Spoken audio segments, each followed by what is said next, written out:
friends, it is inside the chapel today, and may be a reflection of their love and light today. In your name, let us pray.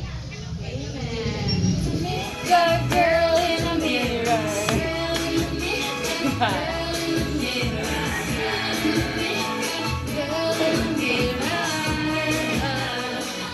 So, for today's story, storya nagali about sa importance ba lang mamati tabala sa ato nga parents sa ato mama ug papa. So, isa sa commandments ni God, honor your mother and your father. So, so sa inyo, ano na siyang meaning? It means to show deep respect, love, obedience, gratitude, and care towards the parents. So para sa inyo, paano ta nakakuha show love, obedience, gratitude sa atong parents? So may hari pa story nga maka-example sa atong nga topic. So kung pamati ka mga may ara ko na isa ka bata, lalaki. Ano na yung mga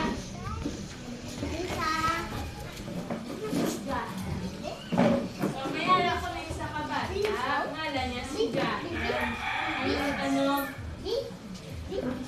Nang bulabs nga maghampang balasang tubig. So, gusto yan din nga kung may makakita sa tubig, gusto yan din nga makakita ka mo na ang paper na sa mabangka-bangka. So, gusto ni Jahem nga magtagaulan, mahampang sila kay mga friend. Kag mag-amo to sa pauna-una, pala sa bangka, na papel. So, si Jahem ni Konoho, si mama yan permit sa ginatigan kung mabasa sa. Kaya, ang mama niya, the mother, talimtim nga hindi siya maghampang sa tubig.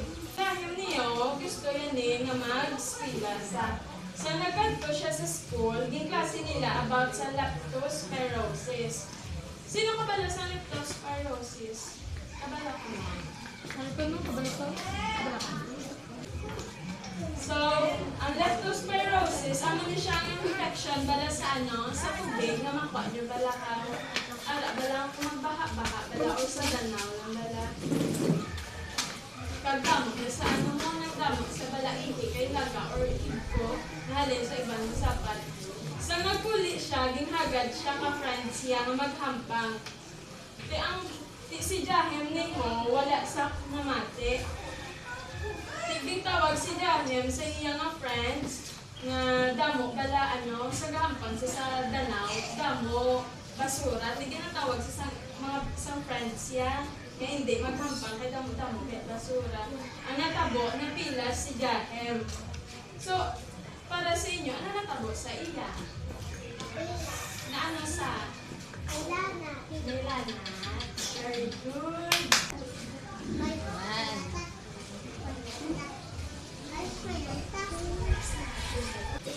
Gingilana, kung si Jahem, pila siya ka days, gingilana. So, gimba hospital, din siya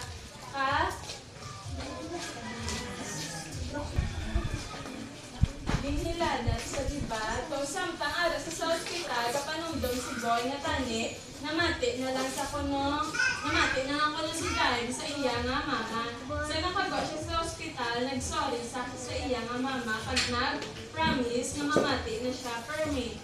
Isa ni siya kasal nga respect and obedience ang aton nga story towards sa aton nga mama kag papa. Kung ginasaway ka mo gani, pamati, give kay ang ginambali nila para maninis sa inyo.